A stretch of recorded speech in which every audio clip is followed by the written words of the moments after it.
Hello students, welcome to SR biology online classes. My name is Sampat Raj Nagar. तो आज अब तक अपन ने मेल रिप्रोडक्टिव सिस्टम कंप्लीट हो गया है, फीमेल रिप्रोडक्टिव सिस्टम चल रहा है, कंप्लीट हो गया है। उसके बाद अपन ने गेमेटोजेनेसिस स्टार्ट किया है। गेमेटोजेनेसिस में भी स्पर्मेटोजेनेसिस कंप्लीट हो गया। उसके बाद सेकंड जो स्टार्ट होगा oogenesis होगा। आप जानते हो कि जो ओवेरी होती है, ओवेरी का जर्मिनल एपिथेलियम प्रेजेंट होता है। उस जर्मिनल एपिथेलियम से क्या होगा, जर्म सेल का सेपरेशन होगा और उस जर्म सेल से फिर क्या होगा, उसका मल्टीप्लिकेशन होगा। जर्म सेल्स क्या होती है, 2n सेल होती है। जर्म सेल होती है, प्राइमरी जर्म सेल, उसका मल्टीप्लिकेशन होगा, उसमें माइटोसिस होगा और माइटोसिस के थ्रू फिर उसमें क्या होगा, oogonia का फॉर्मेशन किया जाएगा। जो oogonia बनेंगे, एक स्टार्टिंग में अपन बोल रहे हैं कि जो स्टार्टिंग जो प्राइमरी जर्म सेल है उसमें oogonia बने, उनमें से क्या होगा, उन oogonia में से एक सिंगल oogonia क्या करेगा, अपने आकार में ग्रोथ करेगा। क्या करेगा, ग्रोथ फेज में एंटर करेगा और अपने आकार में 100 गुना वृद्धि करेगा, जिससे कि वो प्राइमरी oocyte का निर्माण करेगा। फिर उसमें ग्रोथ के बाद प्राइमरी oocyte का फॉर्मेशन हो जाएगा और फिर उस प्राइमरी oocyte में मियोसिस सेकंड होगा, प्राइमरी oocyte में मियोसिस फर्स्ट होगा और मियोसिस फर्स्ट होने से सेकेंडरी oocyte का और एक पोलर बॉडी का, एक सिंगल पोलर बॉडी का फॉर्मेशन होता है। जो प्राइमरी जो oocyte है वहां पर जो डिवीजन हो रहा है मियोसिस फर्स्ट, वो अनइक्वल टाइप का होगा, जिसमें सेकेंडरी oocyte जो बनेगी वो तो लार्ज साइज की बनेगी, थोड़ी बड़ी साइज की बनेगी, और जो स्मॉल टाइप की जो पोलर बॉडीज बनेगी। सेकंड टर्म है कि यहाँ पर जो सेकेंडरी oocyte बनी है, सेकेंडरी oocyte में क्या होगा, मियोसिस सेकंड होगा और मियोसिस सेकंड के बाद क्या होगा, उसमें प्राइमरी oocyte में मियोसिस सेकंड होगा, उसमें भी क्या होगा, एक तो पोलर बॉडी का, एक पोलर बॉडी, 2 तो पोलर बॉडी का, 3 तो पोलर, एक पोलर बॉडी होती है, उस पोलर बॉडी में तो इक्वल टाइप का डिवीजन होगा, तो 2 पोलर बॉडी से 2 पोलर बॉडीज का फॉर्मेशन, सिंगल पोलर बॉडी से 2 पोलर बॉडीज का फॉर्मेशन हो जाएगा। और जो सेकेंडरी oocyte में, उसमें फिर अनइक्वल टाइप का डिवीजन होगा, जिससे क्या होगा, आपको 2 टाइप के सेल्स बनेगा, एक तो ओवम का फॉर्मेशन बनेगा और एक polar body, total 3 polar bodies का फॉर्मेशन होगा और 1 ओवम का फॉर्मेशन होगा। इस प्रकार से oogenesis में क्या होता है, प्राइमरी जर्म सेल से क्या होगा, प्राइमरी जर्म सेल से गैमेट का फॉर्मेशन होगा। प्राइमरी जर्म सेल से किसका फॉर्मेशन होगा, गैमेट का फॉर्मेशन होगा। तो यहाँ पर जो प्राइमरी जर्म सेल है, इस प्राइमरी जर्म सेल में क्या हुआ, माइटोसिस हुआ। माइटोसिस होने से क्या होगा, 2 फलज सेल बने, फिर 2 सेल से फिर उनमें डिवीजन हुआ, तो क्या होगा, 4 सेल, तो 4 oogonia, ऐसे मल्टीप्लिकेशन होता रहेगा। तो ये स्टेप में जहाँ पर माइटोसिस डिवीजन होगा वहाँ मल्टीप्लिकेशन डिवीजन होगा, मल्टीप्लिकेशन डिवीजन से अनेक oogonia का फॉर्मेशन होगा। जो oogonia बनेंगे, उन oogonia में से सिंगल oogonia अपने साइज में ग्रोथ करेगा, क्या करेगा, अपना आकार में वृद्धि करेगा, 100 गुना आकार में वृद्धि करेगा, जिससे कि एक प्राइमरी oocyte का फॉर्मेशन हो जाएगा। और जो प्राइमरी oocyte है, इसमें डिवीजन हुआ मियोसिस फर्स्ट, तो सिंगल पोलर बॉडीज का और एक सेकेंडरी oocyte का फॉर्मेशन होगा। जो पोलर बॉडी है, उस पोलर बॉडी में वापस डिवीजन होने से क्या होगा, माइटोसिस टाइप का मियोसिस होगा, जिससे कि 1 पोलर बॉडी से 2 पोलर बॉडी का फॉर्मेशन हो जाएगा। और मियोसिस जो सेकेंडरी oocyte थी, इसमें क्या होगा, डिवीजन होने से, मियोसिस सेकंड होने से आपका 2 पोलर, एक ओवम का फॉर्मेशन होगा और एक पोलर बॉडी का फॉर्मेशन होगा। टोटल 3 पोलर बॉडी बनी और एक ओवम का फॉर्मेशन हो जाएगा। इस प्रकार से प्राइमरी जर्म सेल, आप इमेजिन करें कि जो जर्मिनल एपिथेलियम है, उस जर्मिनल एपिथेलियम से, ओवेरी का जर्मिनल एपिथेलियम से ओवम के फॉर्मेशन को क्या बोला जाता है, अंडजनन बोला जाता है, oogenesis बोला जाता है। आगे देखते हैं, अंडजनन वह क्रिया है,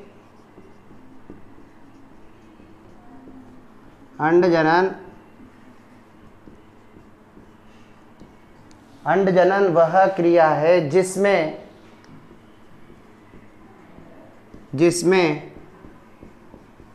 अंडाशय से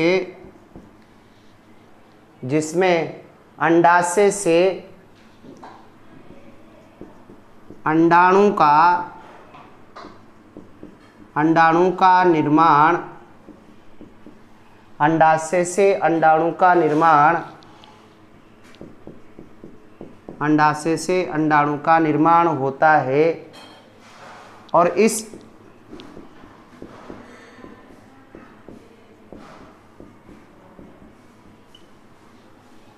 इस अंडजनन को निम्न अवस्थाओं में बांटा गया है। क्या बांटा गया? अंडजनन को निम्न अवस्थाओं में बांटा गया है। 3 प्रावस्थाएं होती है। फर्स्ट है गुणन प्रावस्था, सेकंड है वृद्धि प्रावस्था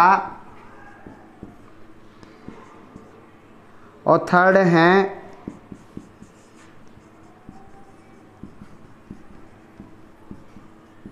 परिपक्वन प्रावस्था। इसे बोला जाए मल्टीप्लिकेशन फेज,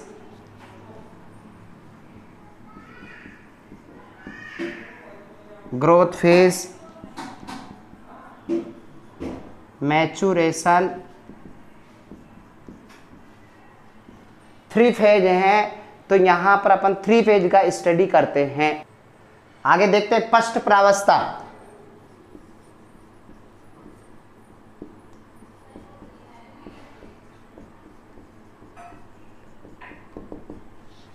देखना, यह अंडजनन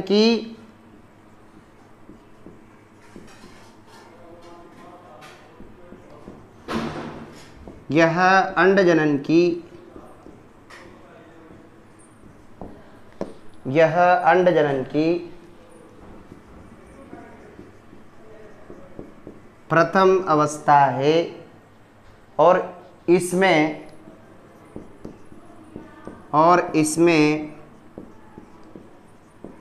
अंडाशय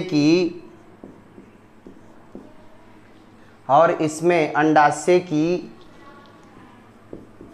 जनन उपकला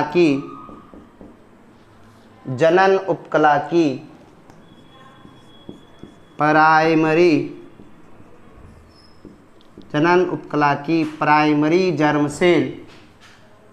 प्राइमरी जर्म सेल में समसूत्रीय विभाजन, प्राइमरी जर्म सेल में समसूत्रीय विभाजन होता है, जिससे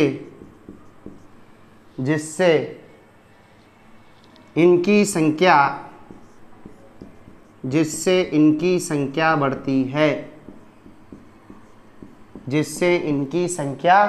बढ़ती है और बनने वाली कोशिका को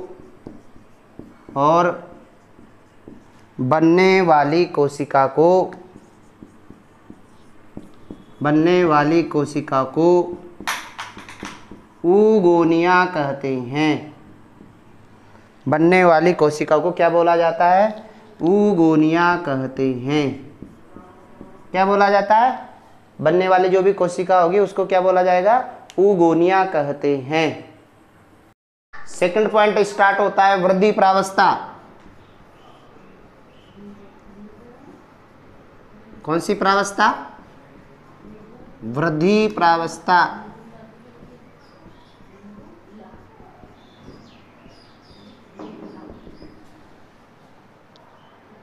इस प्रावस्था में क्या होगा? गुणन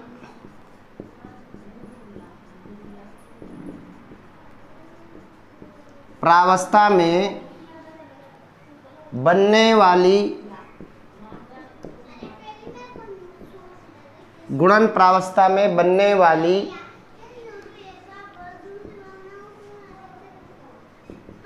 ऊगोनियल सेल में से गुणन प्रावस्था में बनने वाली ऊगोनियल सेल में से कोई एक कोई एक कोशिका आकार में, कोई एक कोशिका आकार में गुणन प्रावस्था में बनने वाली ऊगोनियल सेल में से कोई एक कोशिका आकार में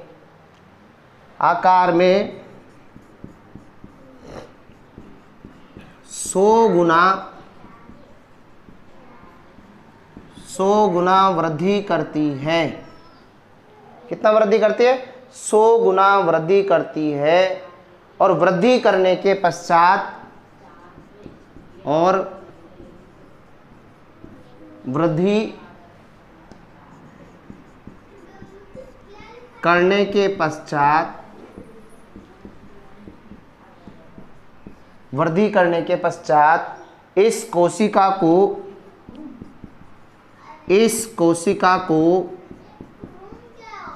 प्राथमिक oocyte या प्राइमरी oocyte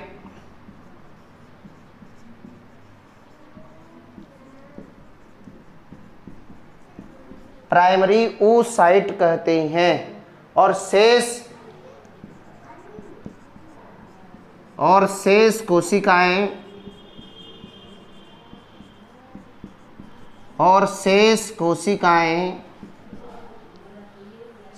कोशिकाएं प्राइमरी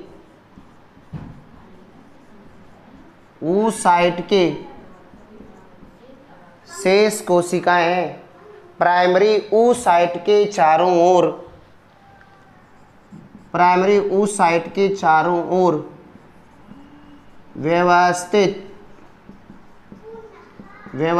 हो जाती है। प्राइमरी oocyte के चारों ओर व्यवस्थित हो जाती हैं, जिन्हें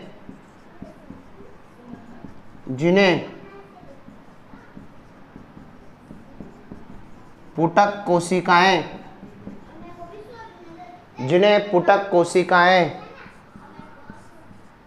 या फॉलिकल सेल, पुटक कोशिकाएं या फॉलिकल सेल कहती हैं। क्या बोला जाता है? फॉलिकल सेल कहते हैं। इन पुटक कोशिकाओं से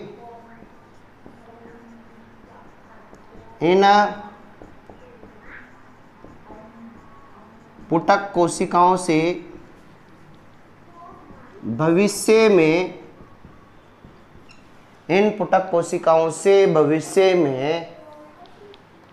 जोना पेल्यूसिडा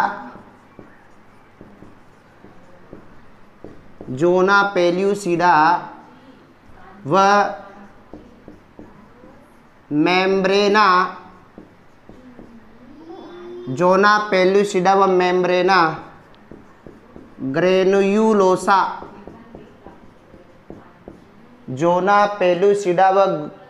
मेम्ब्रेना ग्रेनुलोसा, आवरण बनाती है। कौन सा? मेम्ब्रेना ग्रेनुलोसा आवरण बनाती है। आगे देखते हैं प्राइमरी oocyte के चारों ओर, प्राइमरी oocyte के चारों ओर पाई जाने वाली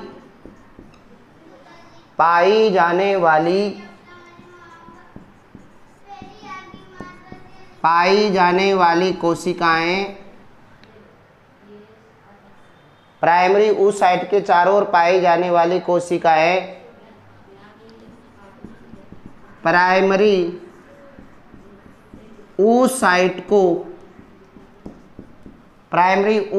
को भोजन प्रदान करती है। प्राइमरी oocyte को भोजन प्रदान करती है। क्या प्रदान करती है? भोजन प्रदान करती है।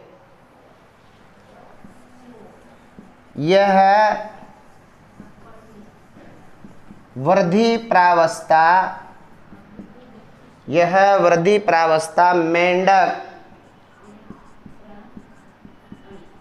मेंढक या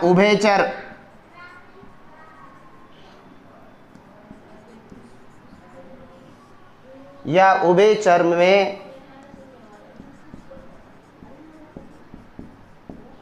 अनेक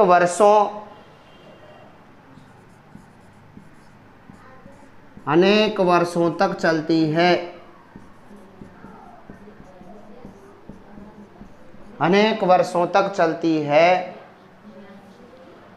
और मेंढक में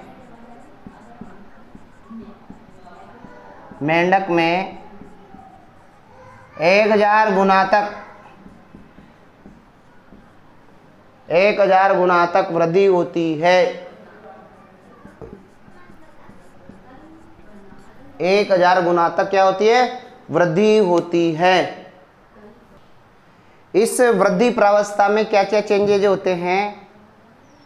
क्या होगा? सबसे पहले जो केंद्रक रहेगा उस केंद्रक में डीएनए की मात्रा बढ़ेगी। यहाँ पर केंद्रक जो भी है अभी वो जर्मिनल वेसिकल के फॉर्म में प्रेजेंट है, लेकिन यहाँ पर पहले क्या होगा? केंद्रक में डीएनए की जीन की मात्रा में बढ़ोतरी होगी, जिसे बोला जाता है जीन एम्प्लीफिकेशन कहा जाता है। इस अवस्था में केंद्रक का आकार कैसा हो जाएगा? अधिक बड़ा हो जाएगा। यहाँ पर जो केंद्रक है उस केंद्रक का आकार बड़ा हो जाएगा, जिसे फिर क्या बोला जाएगा? जर्मिनल वेसिकल बोला जाएगा। दूसरी कंडीशन, इस अवस्था में जो केंद्रक होता ना, उस केंद्रक को चारों ओर से माइटोकॉन्ड्रिया के द्वारा घेरा रहता है। इस अवस्था में क्या होता है? जो केंद्रक होते हैं उन केंद्रक को चारों ओर से, जो केंद्रक है जर्मिनल वेसिकल है, इस जर्मिनल वेसिकल को चारों ओर से किसने घेर रखा है? माइटोकॉन्ड्रिया ने घेर रखा है, इसलिए इनको माइटोकॉन्ड्रियल क्लाउड्स कहा जाता है। इस अवस्था में क्या होता है? जो प्राइमरी oocyte होती है, उस oocyte में कोर्टेक्स, ये वाला कोर्टेक्स भाग है, परिधि वाला जो भाग है, तो इस भाग को कोर्टेक्स बोल सकते हैं। और इस कोर्टेक्स भाग में कोर्टिकल ग्रेन्यूल प्रेजेंट होते हैं। कोर्टेक्स भाग होता है, उस कोर्टेक्स भाग में जो वल्कुट भाग होता है, उस भाग में कोर्टिकल ग्रेन्यूल प्रेजेंट होते हैं, जिनके द्वारा जब निषेचन हो जाता है तो निषेचन के समय इनके कोर्टिकल ग्रेन्यूल के द्वारा निषेचन झिल्ली का निर्माण होता है, जो एक से अधिक शुक्राणु के प्रवेश को क्या करते हैं? अवरुद्ध करते हैं। एक से अधिक शुक्राणु के प्रवेश को क्या करते हैं? अवरोध करते हैं। और इस निषेचन के स्थान पर क्या बन जाता है? जो निषेचन हो जाता है, जो निषेचन झिल्ली बन जाती है, उसके स्पेस पर क्या बन जाता है? प्री वाइटेलाइन स्पेस बन जाता है, और जो अनेक शुक्राणुओं के मार्ग के रोकोगे, मतलब पॉलीस्पर्मी को रोकने में हेल्प करेंगे। आगे देखते हैं, इस वृद्धि प्रावस्था में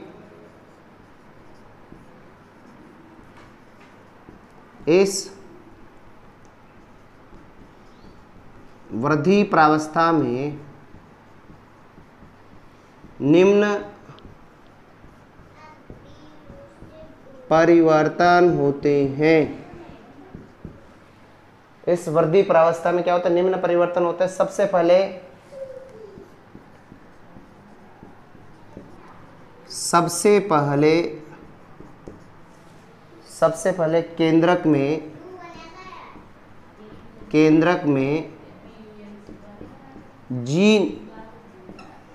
केंद्रक में जीन या डीएनए की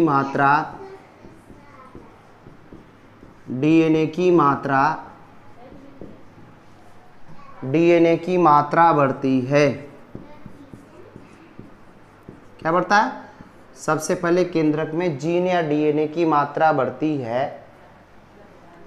इसे जीन प्रवर्धन या जीन एम्प्लीफिकेशन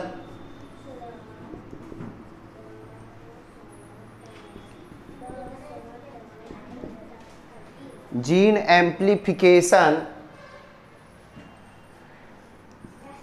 एम्प्लीफिकेशन कहते हैं। क्या बोला जाता है? जीन प्रवर्धन या जीन एम्प्लीफिकेशन कहते हैं। इस अवस्था में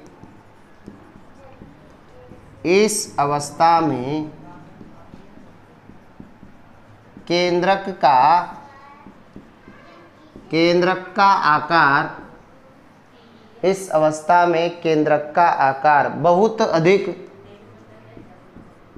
इस अवस्था में केंद्रक का आकार बहुत अधिक बड़ा हो जाता है,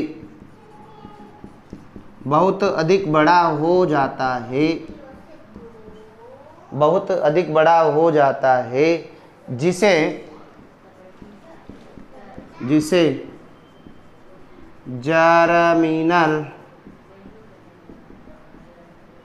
जर्मिनल वेसिकल कहते हैं। क्या बोला जाता?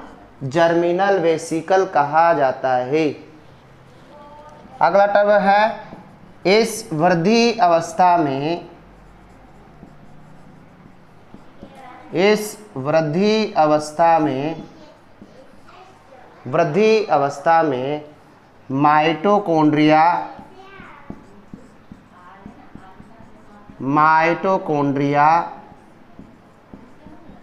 केंद्रक को चारों ओर से घेर लेती हैं, चारों ओर से घेर लेते हैं, जिन्हें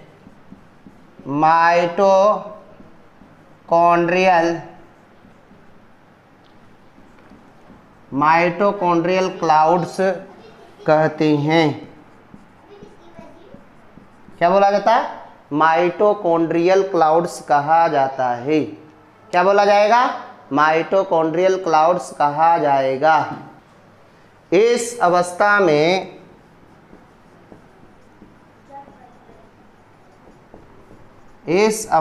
में प्राथमिक oocyte के, इस अवस्था में प्राथमिक oocyte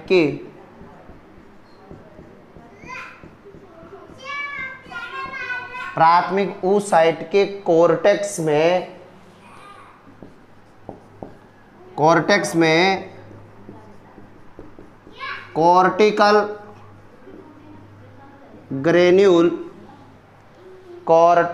ग्रेन्यूल बनते हैं। क्या बनते हैं? कॉर्टिकल ग्रेन्यूल बनते हैं, जिनके द्वारा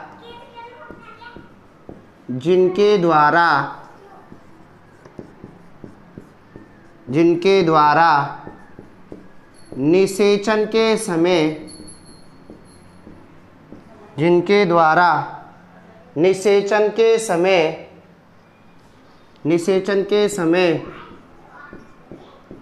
निषेचन झिल्ली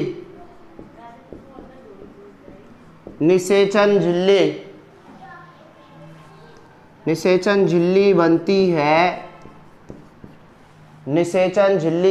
है, जो एक से अधिक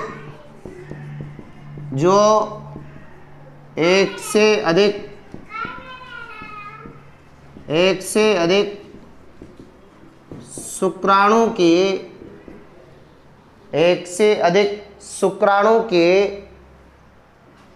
प्रवेश को रोकती है।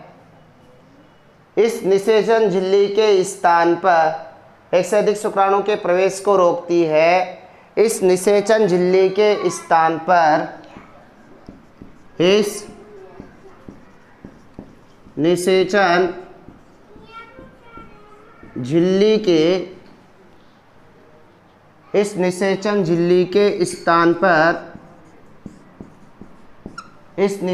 झिल्ली के स्थान पर पेरीवाइटेलाइन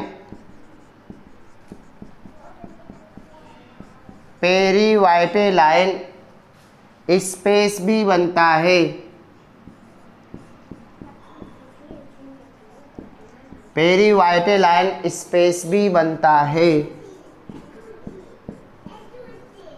इस निषेचन झिल्ली के स्थान पर पेरीवाइटेलाइन स्पेस भी बनता है जो पॉलीस्पर्मी को रोकता है, जो पॉलीस्पर्मी को रोकता है, मतलब अधिक एक से अधिक शुक्राणु के प्रवेश को रोकने का काम करता है। थर्ड पेज स्टार्ट होगा परिपक्वन, परिपक्वन अवस्था या परिपक्वन प्रावस्था, जिसे बोला जाएगा मैचुरेशन फेज। इसमें क्या होगा, जो प्राइमरी oocyte है उस प्राइमरी oocyte में मियोसिस होगा। प्राइमरी oocyte में क्या होगा, मियोसिस होगा। मियोसिस होने से क्या होगा, जो प्राइमरी oocyte उसमें डिवीजन होगा, जिससे कि मियोसिस फर्स्ट और मियोसिस सेकंड होने से ओवम का निर्माण होगा। पहले सेकेंडरी oocyte बनेगा और साथ में पोलर बॉडी बनेगी। सेकेंडरी oocyte में फिर डिवीजन होगा तो ओवम बनेगा, पोलर बॉडी नहीं बढ़ेगी। तो इस प्रकार से 3 पोलर बॉडी का फॉर्मेशन होगा और एक ओवम का फॉर्मेशन होगा। ठीक है, आगे देखते हैं। यह अंडजनन की तृतीय अवस्था है।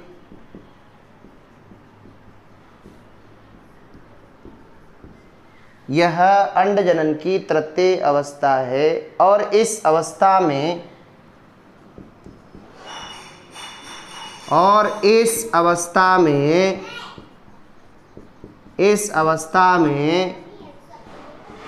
अर्धसूत्री विभाजन, इस अवस्था में अर्धसूत्री विभाजन दो चरणों में संपन्न होता है। दो चरणों में संपन्न होता है। इनमें से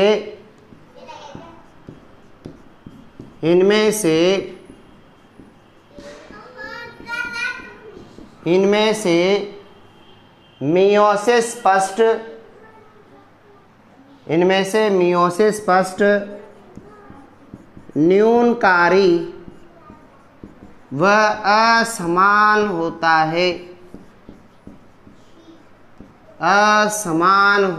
है। मियोसिस फर्स्ट कैसा होगा, न्यूनकारी मतलब गुणसूत्रों की संख्या को आधा करने वाला, असमान मतलब छोटी कोशिका और बड़ी कोशिका में डिवाइड करने, मतलब एक छोटी कोशिका बनेगी और एक बड़ी कोशिका बनेगी। अनइक्वल होता, असमान होता है, जिसमें एक छोटी व एक बड़ी, जिसमें एक छोटी व एक बड़ी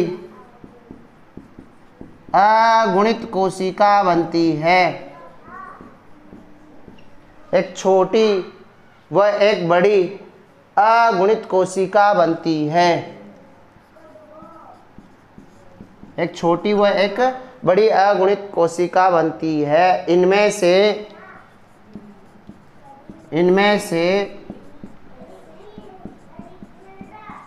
छोटी कोशिका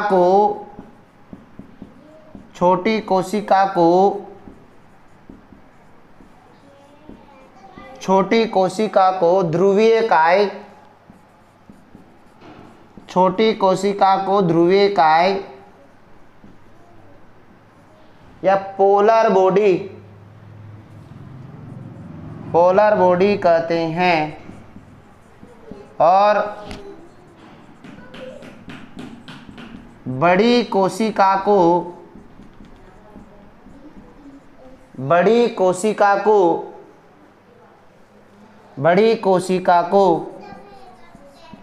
द्वितीयक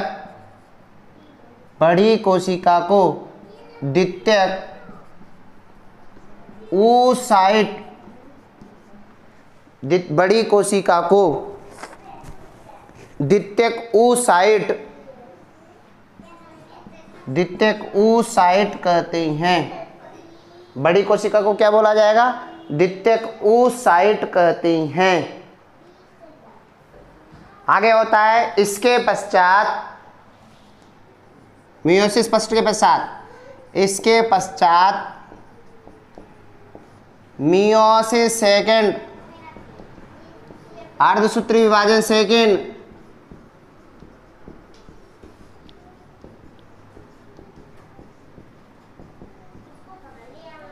अर्धसूत्री विभाजन सेकेंड होता है, मियोसिस सेकेंड होता है, मियोसिस सेकेंड होता है। यह पोलर बॉडी में, पोलर बॉडी में समान होता है, पोलर बॉडी में समान होता है, जबकि सेकेंडरी oocyte में, जबकि सेकेंडरी oocyte में असमान होता है। सेकेंडरी oocyte में कैसा होता है? असमान होता है। इसके फलस्वरूप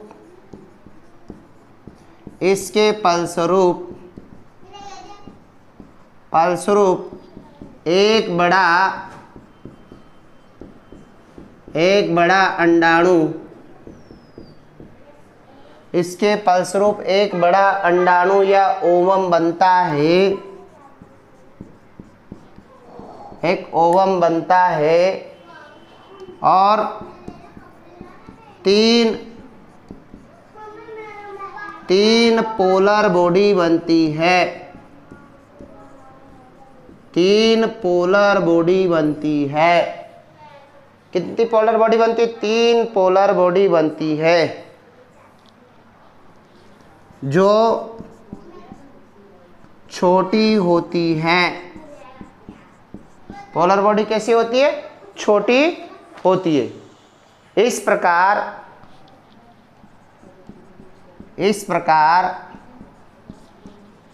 अंडजनन की प्रक्रिया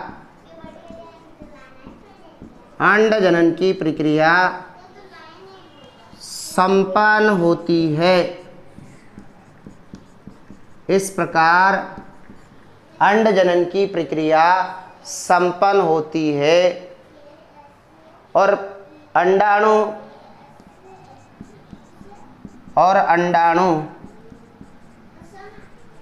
पुटक अवस्था में पाया जाता है।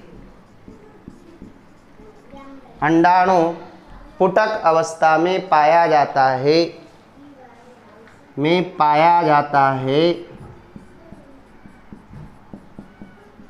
जिसे ग्राफियन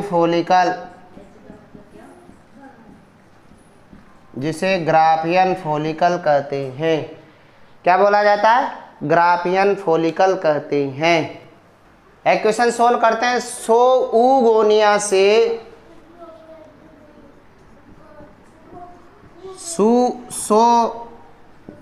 oogonia से कितने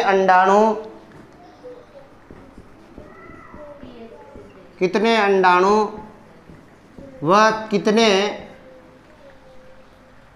कितने पोलर बॉडी बनते हैं?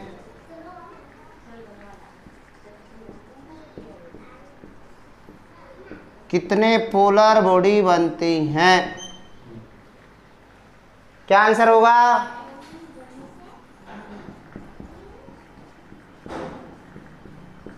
एक अंडाणु व तीन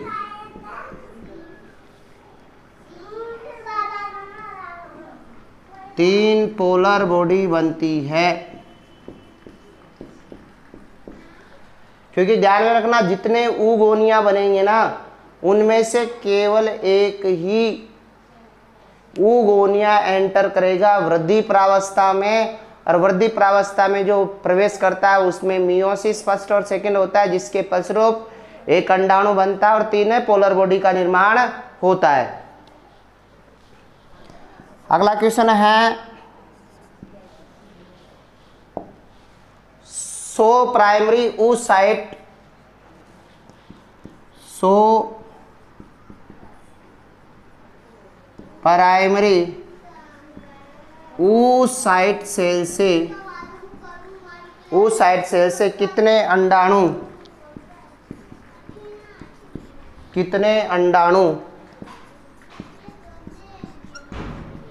व कितने पोलर बॉडी बनेंगे, कितने पोलर बॉडी बनते हैं, कितने पोलर बॉडी और कितने बनेंगे भैया? आंसर आएगा 100 तो ओम बनेंगे,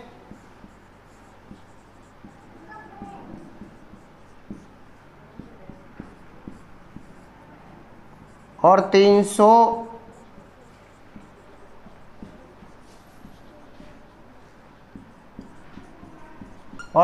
क्या बनेंगे? पोलर बॉडी बनेंगे।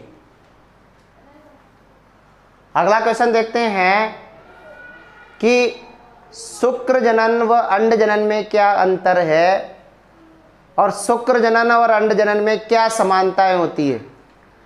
अपन देखते हैं शुक्र जनन व अंड जनन में समानताएं क्या क्या होती है। शुक्र जनन व अंड जनन में समानताएं, शुक्र जनन व अंड जनन में समानताएं लिखिए। शुक्र जनन व अंड जनन में समानताएं क्या क्या सिमिलरिटीज होती है। फर्स्ट समानता है कि ध्यान में रखना, शुक्र जनन व अंड जनन गुणन प्रावस्था, वृद्धि प्रावस्था व परिपक्वन प्रावस्थाओं में कंप्लीट होता है। दोनों की गुणन प्रावस्था में समसूत्री विभाजन होता है, दोनों की परिपक्वन प्रावस्था में अर्धसूत्री विभाजन होता है और दोनों में अगुणित युग्मकों का निर्माण होगा। ये 4 समानताएं होती है। तो फर्स्ट समानता क्या होगी? दोनों में मतलब शुक्र जनन व अंड जनन दोनों में गुणन प्रावस्था कोमा वृद्धि प्रावस्था व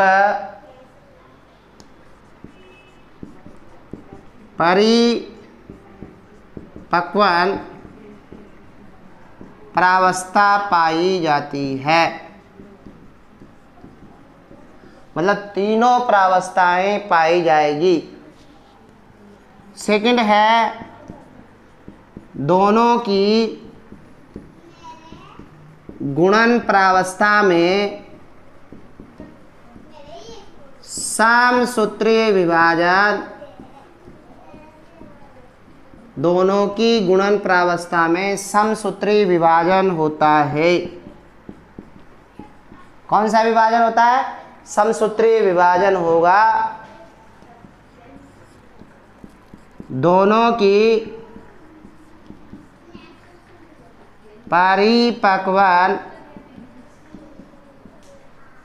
की परिपक्वन प्रावस्था में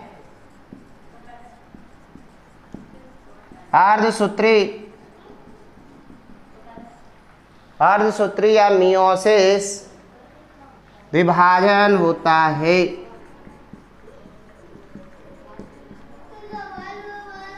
क्या होता है? मियोसिस होता है। लास्ट है, दोनों में अगुणित युग्मकों का निर्माण होता है। दोनों में अगुणित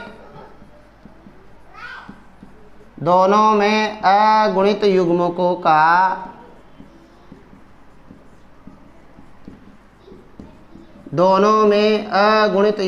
का निर्माण होता है। जो दोनों प्रावस्थाएं हैं उनमें क्या होता है? अगुणित युग्मकों का निर्माण होता है। अगला क्वेश्चन लिखते हैं, शुक्र जनन व अंड जनन में अंतर लिखिए। शुक्र जनन व अंड जनन में अंतर लिखिए। अब शुक्र जनन व अंड जनन में क्या क्या अंतर होते हैं, इन अंतरों के बारे में देखते हैं। अंतर लिखने के लिए शुक्र जनन एक तरफ लिख लेते हैं, स्पर्मेटोजेनेसिस लिख लेते हैं, अंड जनन एक तरफ लिख लेते हैं, और दोनों के बीच में क्या कर देते हैं, लाइन खींच लेते हैं। ठीक है। शुक्र जनन कहाँ होता है, यह नर के टेस्टिस में या वर्षण में, यह नर के वर्षण में होती है शुक्र जनन की प्रक्रिया। यह कहाँ पर होती है, यह मादा के अंडाशय में होता है। अंड जनन की प्रक्रिया कहाँ होती है, यह प्रक्रिया मादा के अंडाशय में होती है। कहाँ होती है, मादा के अंडाशय में होती है। यह प्रक्रिया जीवन पर्यंत होती है। शुक्र जनन की प्रक्रिया क्या होती है, जीवन पर्यंत होती है, कंटिन्यूअसली होती है, जहां तक मनुष्य रहता है ना वहां तक यह क्रिया जीवन पर्यंत होती है। यह क्रिया 50 वर्ष तक होती है। यह क्रिया 50 वर्ष तक होती है। इस क्रिया में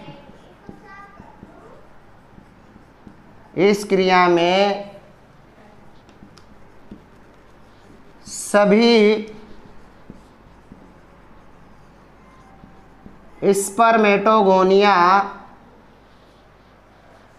स्पर्मेटोगोनिया से शुक्राणु का निर्माण होता है। सभी स्पर्मेटोगोनिया से क्या होता है, शुक्राणु का निर्माण होता है। यहाँ इसमें केवल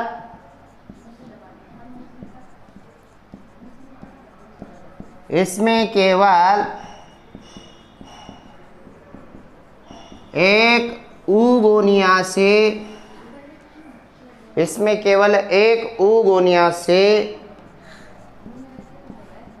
एक अंडाणु बनता है।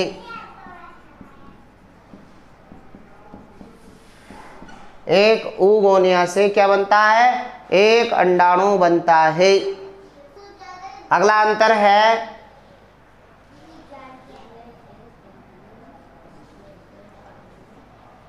कौन सा अंतर आएगा, चौथा अंतर आएगा। इसमें एक स्पर्मेटोगोनिया के द्वारा, या डायरेक्ट बोल रहे हैं वहां से स्पर्मेटोगोनिया हो ही गया था, आगे लिखते हैं इसमें वृद्धि अवस्था, इसमें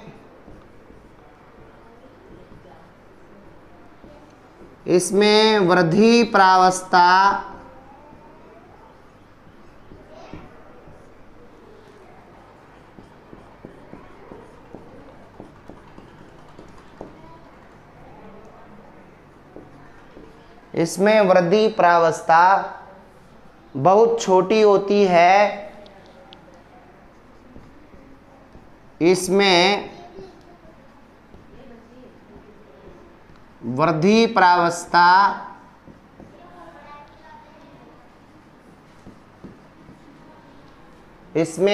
प्रावस्था बहुत लंबी या बहुत बड़ी होती है। अगला पॉइंट है, इसमें वृद्धि अवस्था के दौरान दुगनी वृद्धि होती है। इसमें वृद्धि अवस्था के दौरान, इसमें वृद्धि अवस्था के दौरान दुगनी वृद्धि होती है। इसमें वृद्धि अवस्था के दौरान कौन सी वृद्धि होती है? दुगनी वृद्धि होती है। इसमें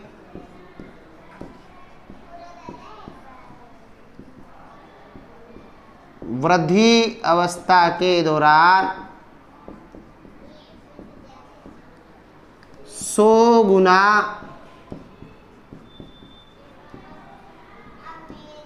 गुना वृद्धि होती है। कितना गुना वृद्धि होगी? 100 गुना। इसमें अर्धसूत्री विभाजन, इसमें अर्धसूत्री विभाजन मीन्स मियोसिस समान प्रकार का होता है।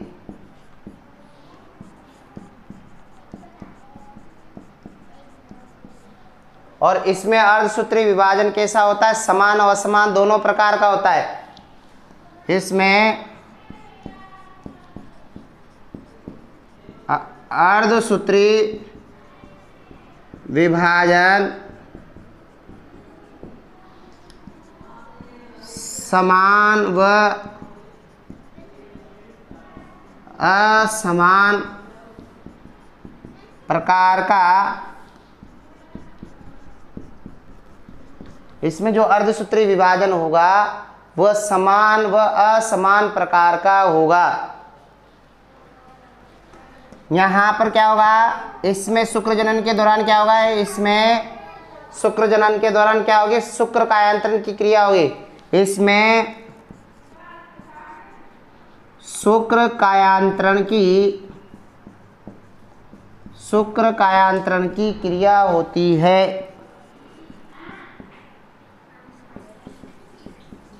क्या होगा? इसमें शुक्र कायांतरण की क्रिया होगी और उधर शुक्र कायांतरण की क्रिया नहीं होती है। इसमें शुक्र कायांतरण की क्रिया, शुक्र कायांतरण की क्रिया नहीं होती है।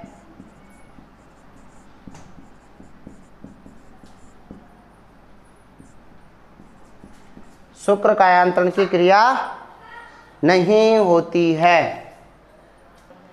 अगला अंतर देखते हैं।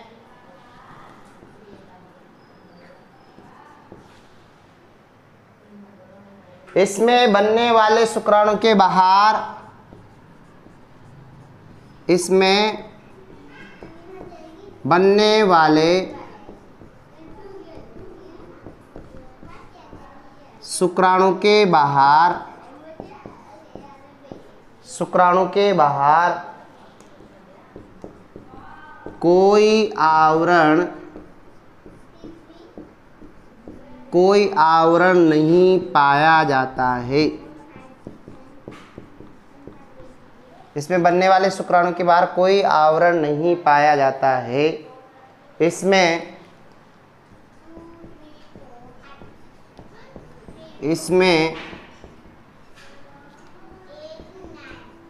अंडाणु के बाहर, इसमें अंडाणु के बाहर आवरण पाए जाते हैं। क्या पाए जाते हैं? आवरण पाए जाते हैं। लास्ट है, इसमें शुक्राणु गतिशील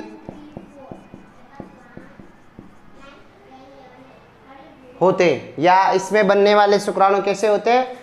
इसमें बनने वाले शुक्राणु कैसे, या ऐसे कर सकते हो, यहाँ शुक्राणु गतिशील बनते हैं, यहाँ पर कैसे होते हैं? अगतिशील। इसमें अंडाणु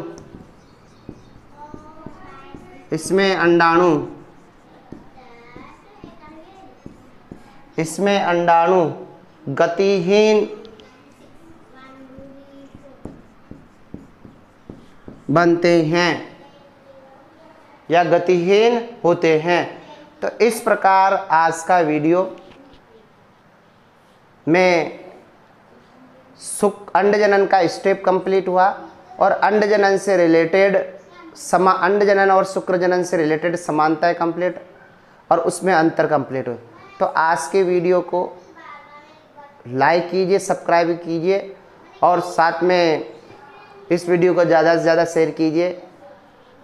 आजकल जो वीडियो हो रहा है थोड़ा प्रॉपर डिस्पैच नहीं हो पा रहा है, थोड़ा टाइम का इश्यूज हो रहा है, तो आगे से थोड़ा सा ध्यान रखा जाएगा कि आपको टाइम से टाइम वीडियो प्रोवाइड किया जाए।